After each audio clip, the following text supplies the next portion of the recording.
મિત્રો કારતક સુદ 11થી પૂનમ સુધી ગરવા ગિરનારની પાવનકારી જે લીલી પરિક્રમા છે તે યોજાય છે. તો ધાર્મિક માન્યતા અનુસાર આ લીલી પરિક્રમા 4 યુગનું પ્રતિનિધિત્વ પણ કરે છે. અને મિત્રો જે ગિરનારની લીલી પરિક્રમાના 4 પડાવનું પણ ખૂબ જ ધાર્મિક મહત્ત્વ છે. તો મિત્રો પરિક્રમાર્થીઓ છે ભવનાથ મહાદેવના દર્શન કરી અને ત્યારબાદ ભવનાથમાં આપણે દુધેશ્વરની જગ્યા જે આવેલી છે ત્યાંથી જ પરિક્રમાર્થીઓ રાત્રિના 12 કલાકે પરિક્રમાનો પ્રારંભ કરતા હોય છે. તો મિત્રો ગિરનારની લીલી પરિક્રમાનું મહત્ત્વ હિન્દુ ધર્મશાસ્ત્રોમાં પણ વર્ણવવામાં આવ્યું છે. શાસ્ત્રો અનુસાર દરેક વ્યક્તિએ જીવનમાં દરમિયાન એક વખત ગિરનારની પાવનકારી લીલી પરિક્રમા જરૂરથી કરવી જોઈએ. તો મિત્રો ગિરનારની ફરતી યોજાતી આ 36 કિલોમીટરની 4 દિવસ પરિક્રમામાં જુદા જુદા સ્થળોથી ભક્તો આવે છે અને આ પરિક્રમાના કારતક સુદ 11 ચાલુ થાય છે અને પૂનમને દિવસે એટલે કે દેવ દિવાળીના દિવસે પૂર્ણ થાય છે. યાત્રિકો રાત્રે 12 કલાકે દુધેશ્વર મહાદેવના મંદિર પાસેથી આ પરિક્રમાનો પ્રારંભ કરે છે અને વનમાં પ્રવેશ કરે છે. ત્યાંથી આગળ વધતા અનેકવિધ અંચિત્રો અને ભજન મંડળીઓ રસ્તામાં જોવા મળે છે. પેલો વિસામો એટલે ઝીણા બાવાની મઢી હોય છે. તો રાત્રિના ચાલુ કરીને સવારે ત્યાં પહોંચી જતા હોય છે. આ અનેકવિધ જે જગ્યાએ પાણીના સ્ત્રોત છે ત્યાં નકશો પણ બતાવવામાં આવેલો હોય છે. મિત્રો ગિરનાર એ અગ્નિકૃત પર્વત છે જેના ઉપર સિદ્ધ 84 સંતોના બેસાણ છે. સંતો શુરાઓ અને શતોની આ પાવનકારી ભૂમિ જેના કણ કણમાં આદિ નરસિંહ મહેતા સાહિત્યકારો અને કવિઓ જગવિખ્યાત ગિરનાર સાવજની જગ પ્રસિદ્ધ મહેક પ્રસરી રહી છે. તો મિત્રો આ ધરતીમાંથી ઘણા વર્ષોથી યોજાતી પરિક્રમા દર વર્ષે યોજાય છે જેને લોકભાષામાં પરકમ્મા અને લીલી પરિક્રમા કહેવાય છે. ગિરનારની ફરતી યોજાતી આ 36 કિલોમીટરની 4 દિવસની પરિક્રમામાં જુદા જુદા સ્થળોએ ભક્તો આવે છે. આ મિત્રો તમે અહીંયા પહેલો જ વિસામો આવે છે આપણે ઝીણા બાવાની મઢી. તો ભક્તો પહેલો વિસામો ત્યાં કરતા જોવા મળે છે અને ત્યાં ઝીણા બાવાનું સુંદર મજાની મઢી પહેલાં અત્યારે તો ખૂબ જ સુંદર એવા મંદિર બનાવવામાં આવેલા છે જ્યાં ભાવિક ભક્તો આવે છે અને અહીં સુખ સુવિધા સભર દરેક વસ્તુ અહીં તમને મળી રહે છે. અને અહીંયા રાજકોટનું જે ખોડિયાલ રાસ ગરબી મંડળ દ્વારા ખૂબ જ સુંદર મોટું અન્નક્ષેત્ર પણ ચાલે છે. તો યાત્રિકો કાંઈ પણ વસ્તુ લાવ્યા ન હોય તો ત્યાં તે ભોજન પ્રસાદી ગ્રહણ કરી શકે છે. બીજા નાના મોટા અનેક અન્નક્ષેત્રો અહીં તમને જોવા મળશે. અહીંયા આવી ભાવિકો અચૂક ઝીણા બાવાની મઢીએ દર્શન માટે જાય છે. અહીં રસ્તામાં અનેક નાગા સાધુઓ તમને રસ્તા પર દર્શન દેતા જોવા મળશે. જય ગિરનારી જય ગિરનારના નાદથી આખું વાતાવરણ ગુંજી ઉઠતું જોવા મળશે. તો મિત્રો ભાવિક ભક્તો જે પરિક્રમાર્થી હોય છે તે અહીં ઝીણા બાવાના મઢીમાં અને આ જે ચમત્કારી ચલમ છે તેના અચૂક દર્શન કરવા માટે અહીં આવે છે. મિત્રો જે તમે ચલમ નિહાળી રહ્યા છો જે ચલમમાંથી ઝીણા બાવા ખુદ ચમત્કાર કરતા અને ચલમમાંથી પસાર થતા હતા. ઝીણા બાવાના અનેક ચમત્કારોની વાતો આપણે સાંભળેલી છે. અહીં બીજા અનેકવિધ મંદિરો પણ બનાવવામાં આવેલા છે. તો ત્યાં પરિક્રમાર્થીઓ જરૂરથી દર્શન કરે છે. આ ઝીણા બાવામાંની સમાધિ સ્થાન છે ત્યાં અચૂકથી દર્શન કરતા જોવા મળશે તમને પરિક્રમાર્થીઓ. અને અહીંયાથી બીજો વિસામો એટલે કે 2 પડાવ જોવા મળશે તમને. મિત્રો 2 રસ્તામાં તમે ડાયરેક્ટ સરકડિયા હનુમાનજીના મંદિરેથી માળવેલા જઈ શકો અને ડાયરેક્ટ અહીંથી માળવેલાનો જે બીજો વિસામો છે ત્યાં પણ જઈ શકો છો. તો મિત્રો તમને જે પસંદ હોય તે ચોઈસ કરી અને તમે આગળ વધી શકો છો. તો ઝીણા બાવાની મઢીથી ઈટવાની ઘોડી આવતી જોવા મળશે અને વધારે પડતું ત્યાં પરિશ્રમ થતો પરિક્રમાર્થીઓને જોવા મળશે. ત્યાં વધારે પડતો પથરાળો રસ્તો અને ઊંચાઈવાળો રસ્તો આવતો હોવાથી પરિક્રમાર્થીઓ ખૂબ જ પરેશાન થતા જોવા મળે છે. અને બીજો જે રસ્તો છે તે ડાયરેક્ટ માળવેલા આવે છે તે થોડો સરળ છે. તો અહીંથી ડાયરેક્ટ પરિક્રમાર્થીઓ ચાચોકથી મઢી અને મઢીથી માળવેલા ઘોડી તરફ પણ જઈ શકે છે અને માળવેલાની જગ્યા પછી મઢીથી સીધા સરકડિયાની ઘોડી પણ જઈ શકે છે. તો સરકડિયાની ઘોડીથી પછી સરકડિયા હનુમાનજીનું સુંદર મજાનું મંદિર આવે છે. ત્યાં પણ યાત્રિકો સુંદર મજાના હનુમાનજીના સ્વયંભૂ જે હનુમાનજી છે સરકડિયા તેમના દર્શન કરી અને ધન્યતા અનુભવે છે અને ત્યાં રાત્રિ વિસામો પણ કરતા જોવા મળે છે. મિત્રો આ રસ્તો ખૂબ ધાડ હોવાથી અહીંયા સવારથી જ અથવા બપોરથી તમે કન્ટિન્યુ ચાલવાનું રાખશો તો તમે સાંજના સમય થતાં સરકડિયા હનુમાનજીના મંદિરે પહોંચી જશો. રસ્તામાં અનેકવિધ શરબતો અને તમને ખાણીપીણીના સ્ટોલ જોવા મળશે. ત્યાં પહોંચવા માટે તમારે 8 કિલોમીટર જેટલું અંતર કાપવું પડશે. તો બીજું ગરવા ગિરનાર પરિક્રમાના પુણ્યનું ભાથું બાંધવા માટે લાખો ભાવિકો ઉમટી પડતા હોય છે. પરિક્રમાના ગિરનારના અભયારણ્ય વિસ્તારમાં હોવાથી અને પ્રકૃતિને નુકસાન ન પહોંચે તે માટે શ્રદ્ધાળુઓ વિશેષ નિયમોનું પાલન કરવાનું હોય છે. આ માટે વન વિભાગ દ્વારા ગિરનાર પરિક્રમાનો નિયત રૂટ જાહેર કરવાથી શ્રદ્ધાળુઓનું પાલન કરવાના આવશ્યક નિયમો જાહેર સૂચનાઓ પણ બહાર પાડી હોય છે. તો બીજું ગિરનારની વચ્ચોવચ્ચ અને ખૂબ જ સુંદર એવું કુદરત વાતાવરણથી ભરેલું આ છે સરકડિયા હનુમાનજીનું સુંદર મજાનું મંદિર. અહીં તમને અન્નક્ષેત્ર મંદિર ટ્રસ્ટ દ્વારા જોવા મળશે. ખૂબ જ સુંદર એવી પ્રસાદી ભાવિક ભક્તોને પીરસવામાં આવે છે. અહીં ભાવિક ભક્તો નદી નાળામાં સ્નાન કરી અને અહીંયા વિશ્રામો ખાતા જોવા મળશે.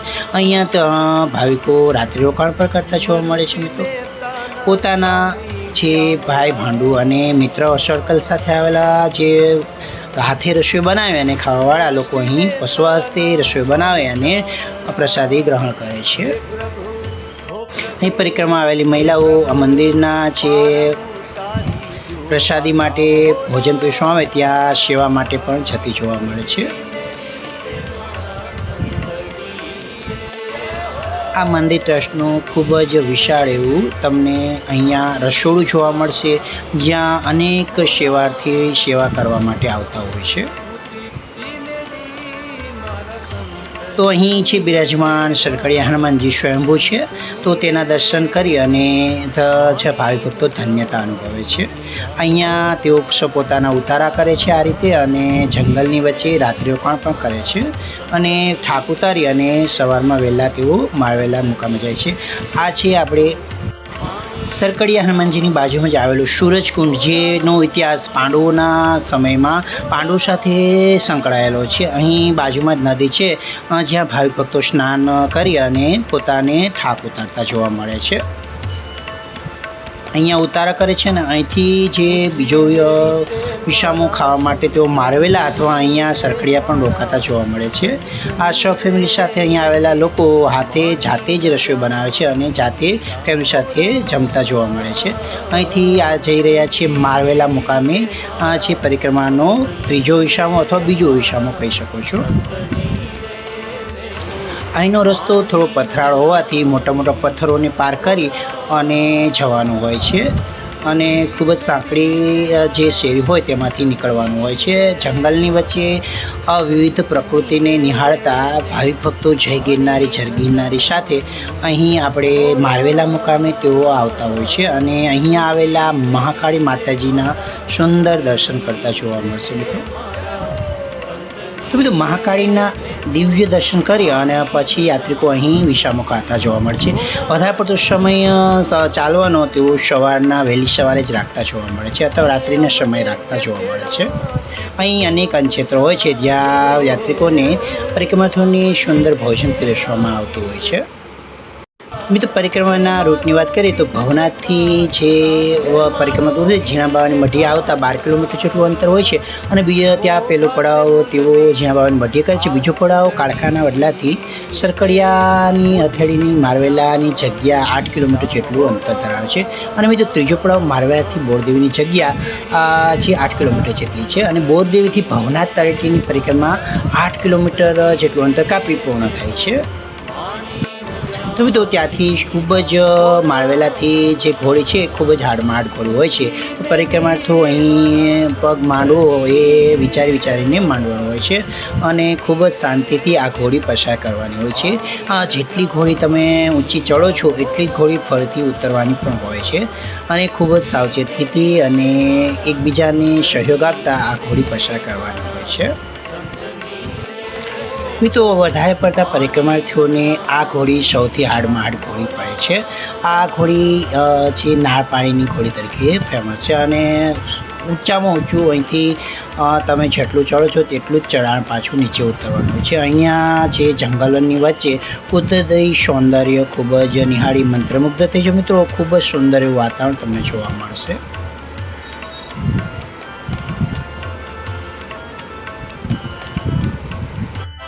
તો આધુનિક યુગમાં તો માત્ર 24 કલાકમાં પરિક્રમા પણ પૂર્ણ કરી શકે છે. અને મિત્રો 4 પડાવ સાથે કરેલી પરિક્રમા માત્ર ધાર્મિક પરંતુ શારીરિક અને પ્રાકૃતિક રીતે પણ પ્રત્યેક જીવ માટે ખૂબ જ લાભપ્રદ માનવામાં આવે છે. 4 પડાવ નાખીને કરેલી પરિક્રમા કોઈ પણ વ્યક્તિના જીવનને કુદરતની સમીપે લઈ જતું હોય છે. મિત્રો આ છે ઊંચામાં ઊંચું જે આપણે ઘોડી છે તે હવે પસાર થઈ ગઈ છે. અહીંયા યાત્રિકો વિસામો ખાતા જોવા મળે છે. અહીંયાનું કુદરતી સૌંદર્ય નિહાળી તમે ખરેખર મંત્રમુગ્ધ થઈ જશો. ચારેકોર પર્વતોની હારમાળાઓ અને જાણે કાશ્મીરમાં આવી ગયા હોય તેવો અહેસાસ થશે. આ યાત્રિકો જય ગિરનારી અને વધારે પડતો વિસામો અહીં ખાતા તમને જોવા મળશે. તો મિત્રો વહેલી સવારથી આપણે શરૂ કરેલી આ જે ઘોડી ચડવાની ચઢાણ છે તે બોરદેવી પહોંચતા સાંજ સુધીનો સમય લાગી શકે છે. મિત્રો જૂનાગઢનું આ બોરદેવી એક હિલ સ્ટેશન પણ કહી શકો છો. અહીં કુદરતી સૌંદર્ય તમે નિહાળી નદી નાળા અને ઝરણા જોઈ તમે ખૂબ જ આનંદ થશે. તો મારું માનવું છે કે તમે જો બીજે ક્યાંય વિસામો ખાઓ પરંતુ એક દિવસનો સમય તમે બોરદેવી માટે અચૂક રાખજો. અહીંયાથી બીજો ખોડિયાલમાંનો ગુનો અને વીર રામવાળની ગુફા પણ આગળ આવેલી છે. તો અહીંયા રોકાશો તો ત્યાં પણ તમે દર્શન માટે જઈ શકશો.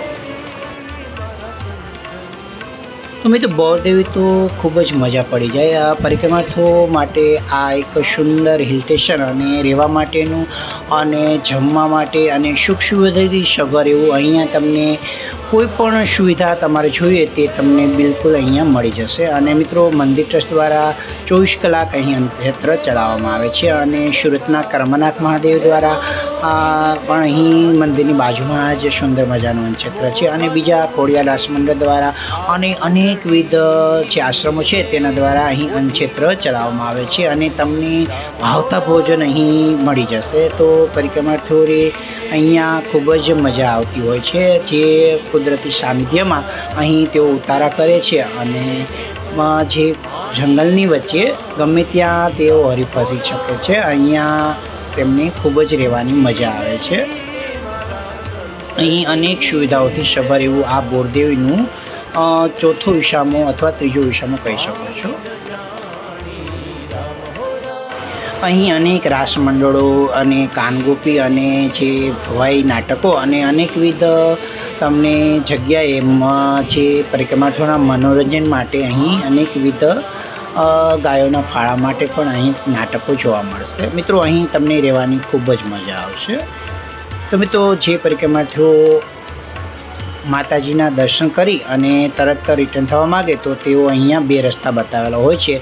બોરદેવી માતાજીના દર્શન કરી અને અથવા તેઓ બોરદેવી ડાયરેક્ટ પણ તેઓ ભવનાથ તરફ જઈ શકે છે. અહીં નાગા સાધુઓના અનેક ઉતારા તમને જોવા મળશે જેના દર્શન કરી તમે ધન્યતા અનુભવો છો. આ મા અંબા સ્વરૂપ બોરદેવી માતાજીનું ખૂબ જ સુંદર એવું મંદિર છે. અને મિત્રો અહીં ભાવિકો જે માતાજીના દર્શન કરે છે અને પોતાની મનોતી પૂરી કરે છે. મિત્રો અહીં માતાજી સાક્ષાત બોરડીમાંથી સ્વયં પ્રગટ થયેલા છે. તો મિત્રો શ્રી કૃષ્ણ પણ સખાઓ સાથે અહીં પરિક્રમા કરી હતી અને માતાજીની માસે દર્શન કરેલા હતા. તો એટલે પણ અહીં ધાર્મિક મહત્ત્વ વધારે જોવા મળે છે. મિત્રો ભક્તિ ભજન ભોજન અને ભક્તિનો ત્રિવેણી સંગમ અહીં જોવા મળશે. અહીંનું કુદરતી સૌંદર્ય નિહાળી તમે ખરેખર મંત્રમુગ્ધ થઈ જશો. નદી નાળા અને ચેકડેમો અને અનેકવિધ વિશાળ મેદાનો અને ચારેકોર પર્વતોની હારમાળા તમને જોવા મળશે. મિત્રો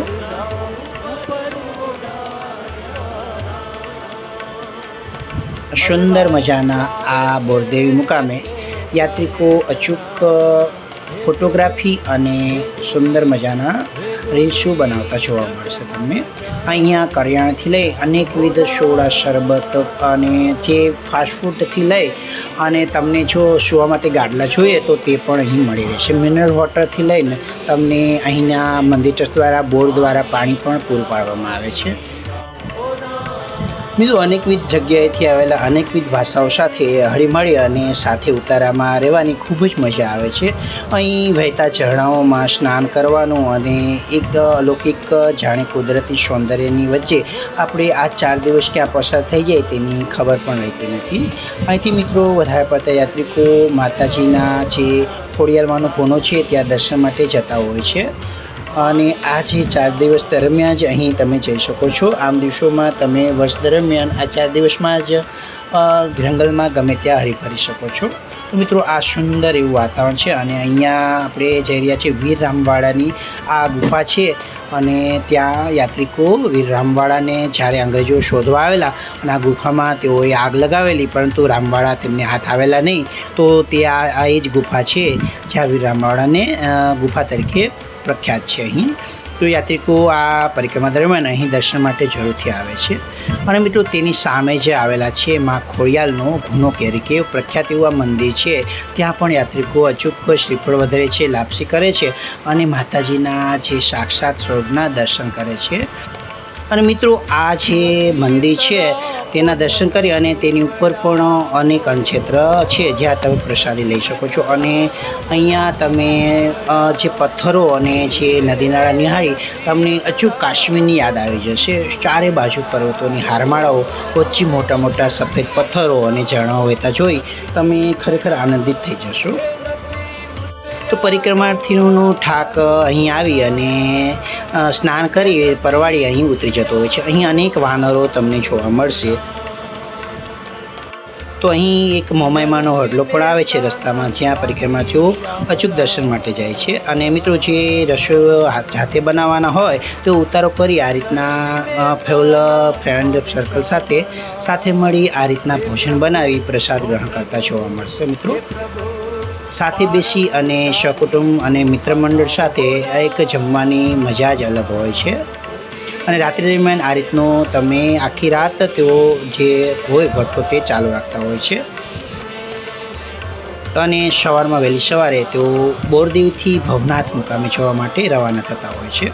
તો મિત્રો આમ 4 દિવસનો આ જે મેળો છે તે પરિક્રમાનો તેઓ પૂર્ણ કરતા જોવા મળે છે. અહીં જે ધાર્મિક મહત્ત્વ ધરાવે તેઓ અહીં સાથિયા કરે છે અને આ જે પરિક્રમા હોય તેને બોરદેવીના જે આ ગેટ પાસે પૂર્ણ કરે છે.